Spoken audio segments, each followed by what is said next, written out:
Excellent. Well, thank you very much for the opportunity to be able to present today on the market in Japan. And so what I thought I would do, if I can figure out, here we go. What I thought I would do for today's presentation, given the time available, is to give you a brief rundown of the Canada-Japan market, our relationship with Japan overall, before taking a look at some of the opportunities that we see on the ground right now with respect to forest products in the Japanese marketplace. And then looking at the CTPPP, if I got the acronym right, CPTPP. It's a bit of a mouthful, the Comprehensive and Progressive Trans-Pacific Partnership and what that means for the Canada-Japan relationship, particularly in the forest products sector, before then examining some of the challenges that exist in Japan, what we're doing to try and mitigate those challenges, and some general advice that we give to clients as they come to the embassy on how to do business in Japan. So overall, Japan is a very stable political market. The Abe government is coming off of back-to-back election victories dating back to 2012. This is not anticipated to change anytime in the near future. The Abe government enjoys a majority in both houses in Japan. There's an election coming up this summer, but we don't anticipate much change as the opposition parties in Japan are viewed as being weak and fragmented. In terms of the economy in Japan, Japan is the world's third largest economy, so it's a very large market. It's a mature market. It's a market that is characterized by high corporate profits, high employment rates, and unfortunately for the Japanese, rather stagnant growth. And stagnant growth stems largely from a number of different factors, but one of them is the fact that Japan has a negative interest rate and has had negative interest rates for quite some time, meaning those high corporate profits that the companies are making in Japan, that money is often being moved offshore rather than injected back into the Japanese economy. But one of the other big factors influencing growth in Japan has to do with demographics and the current demographic challenges that Japan faces. And the challenge that Japan faces is similar in some respects to what we are experiencing in other Western democracies, where we have a country that has a declining birth rate, and in the sense that it's not necessarily going to hit the replacement rate for the current population levels, relying just on the Japanese population itself. But instead of doing what most other democracies have done, which is to turn towards immigration, Japan has what can only be described as a cultural resistance to large-scale immigration.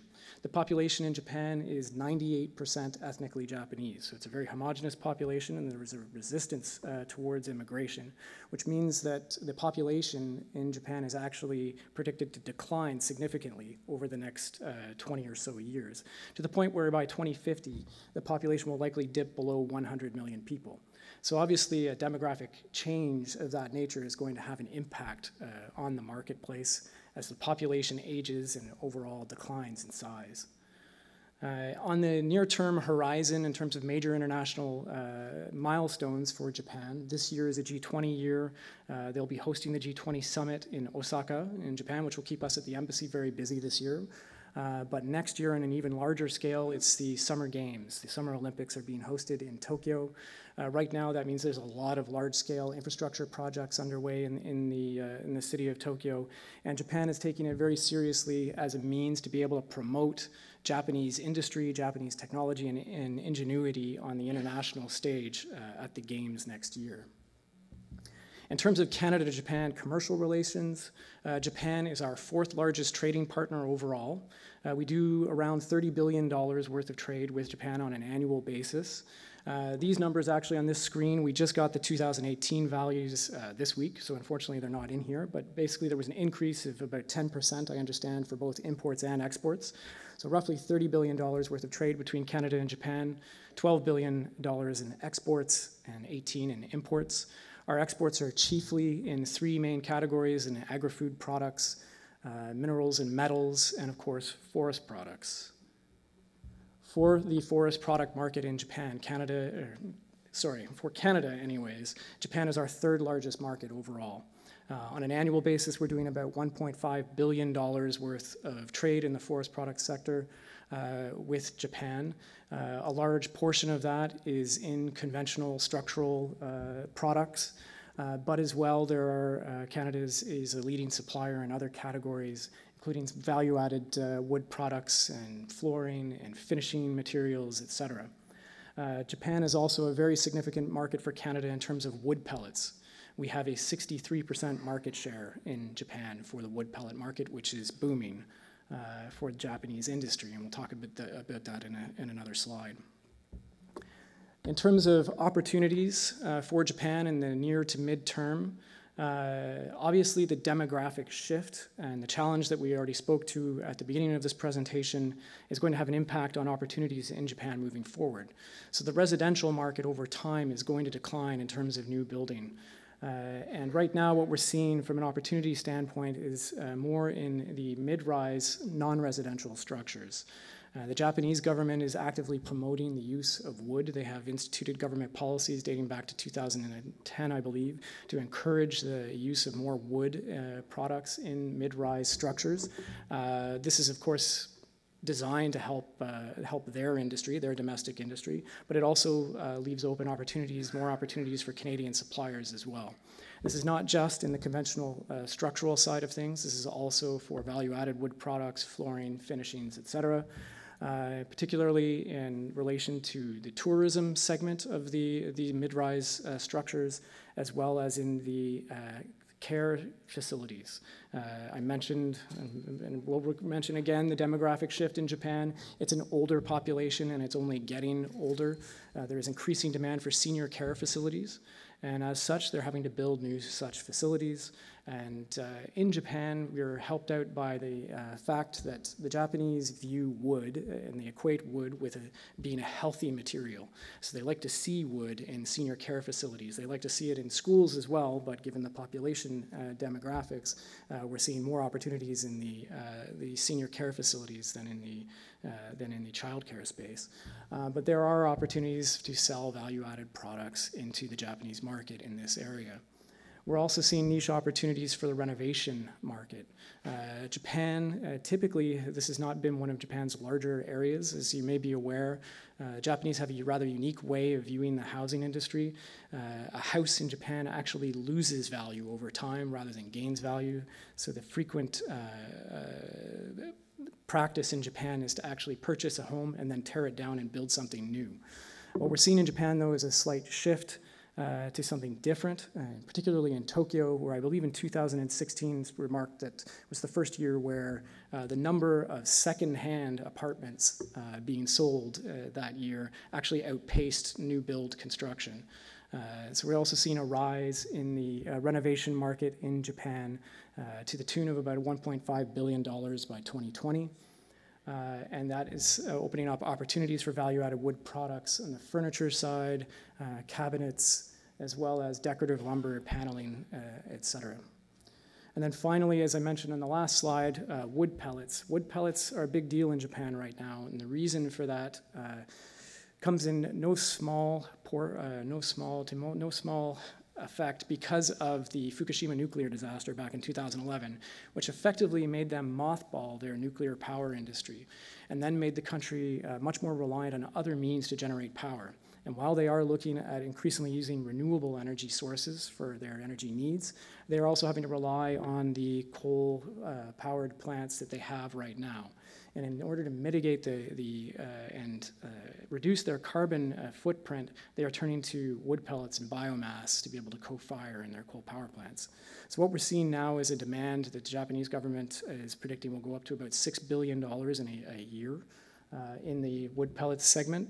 And it's basically going to hit a point where right now we are their supplier of choice. They prefer to do business with us. They like our product. They like what we're able to deliver, but we're getting to the point now where demand in Japan is actually going to start to outstrip the capacity we have to supply them. But for the time being, there is significant opportunity in this space.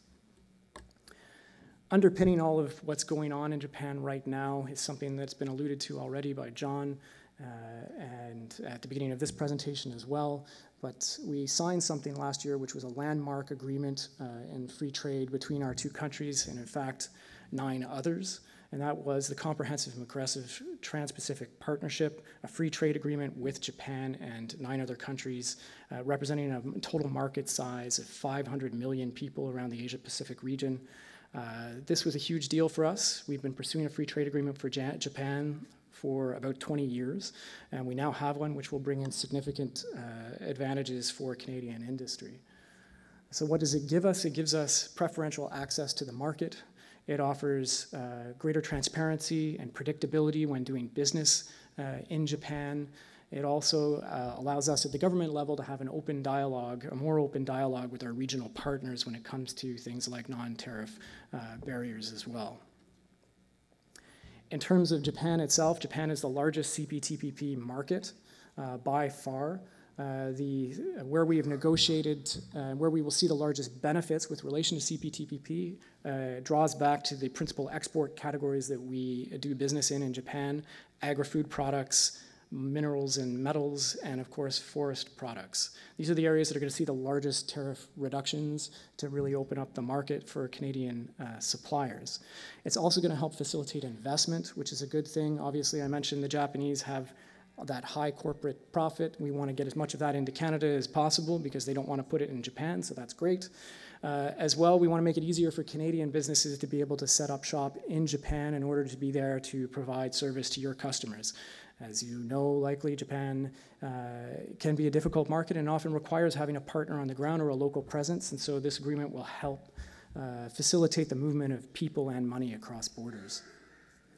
With respect to the CPTPP market for forest products, Japan is by far the largest destination of all CPTPP countries for our products. In fact, it's larger than all of the other markets in the CPTPP combined.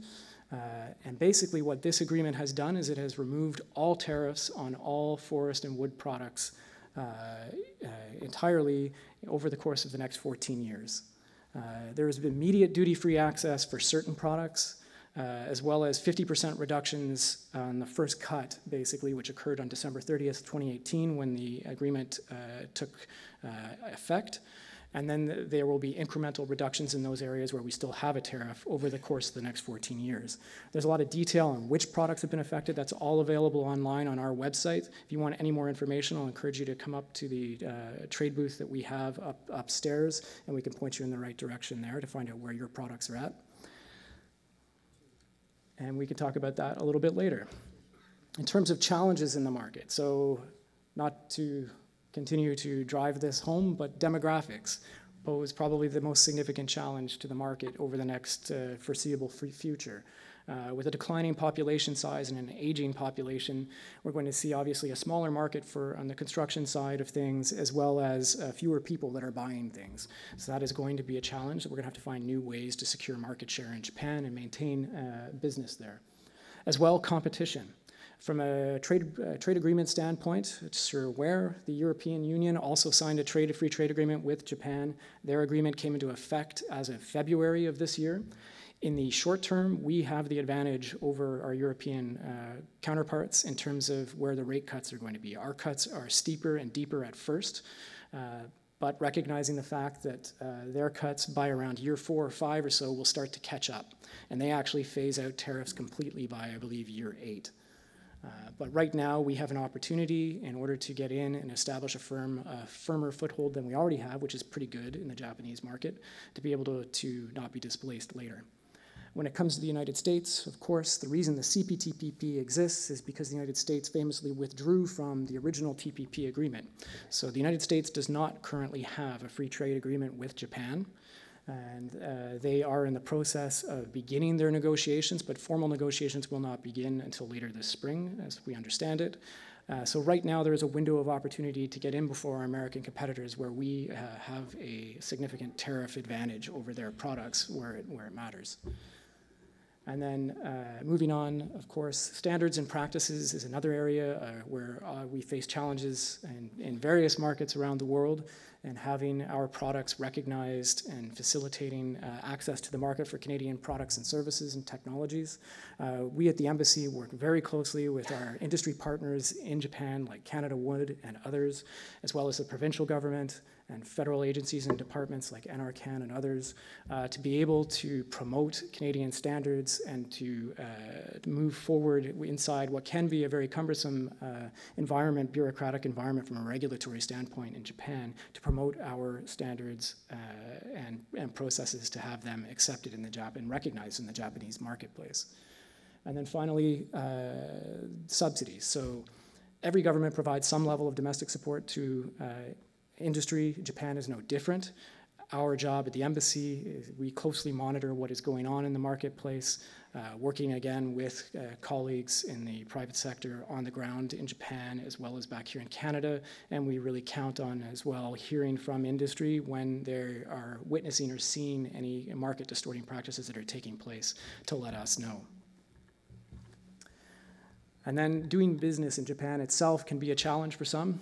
And I don't want to sound too discouraging or frustrating about it, what it is, because we obviously do a great deal of business with Japan on an annual basis. It is our third largest market for forestry products and fourth largest overall.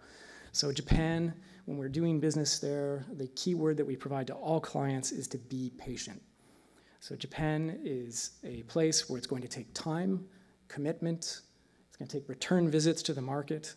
It's going to take effort to build a long-lasting relationship with Japanese customers that can be extremely fruitful in the end, as they tend to be very loyal customers and have relationships that will extend for a long, long time. But we have to recognize that it takes a lot of commitment to get to that level. And doing business in Japan is very formal compared to what we're used to here in North America, and that takes some time to get used to for some as well. There are some companies in some segments of the Japanese market which are becoming more North American in their style or their approach to business, but for the most part, the approach in Japan is very Japanese. So it's very formal, and its decision-making is always from the bottom up. So when you're coming to the market, you're initially meeting with the lower level decision makers before making your way basically up the chain of command before you get before the president, chairman of the company, at which point, if you've gotten that far, a decision has already basically been made to do business with you. And once that decision's been made, everything then moves very quickly. So all of this, though, it takes time, it takes planning, it takes commitment, it takes repeat visits to the market. And ultimately, then, the last point on this slide is the same as the first point, which is when going to do business in Japan, you have to be patient. And then a final word about the Trade Commissioner Service, if I can. The Trade Commissioner Service, we have offices in 150 cities worldwide. I work in Tokyo. I have a number of colleagues working on various different sectors, including the forest sector. And we stand ready to be able to assist you in your international business development efforts. A number of my colleagues are here in the audience today, some of them from some of the CPTPP markets, including New Zealand and Australia, and I believe we have colleagues as well here from China, perhaps Costa Rica. We also have a booth upstairs. You can come by and see us, please. And we can answer questions about CPTPP. We can answer questions about what else we can provide you in the Trade Commissioner Service. And I would also be remiss if I didn't point out that we have a program in the Trade Commissioner Service. It's only a couple years old, called the Can Export Program. And Can Export will basically offer you up to $50,000 per project for international market development activities. So if you're exploring a new market, this program will offer you up to $50,000 in assistance. If you have any questions about that, come talk to us. I also have a colleague here in the room, Fabien. He's at the back. If you have any questions, please seek out Fabien. He'll be able to provide you answers. He works on the program back at headquarters. And that's about it. So thank you very much for your time, and I look forward to being able to talk to you later.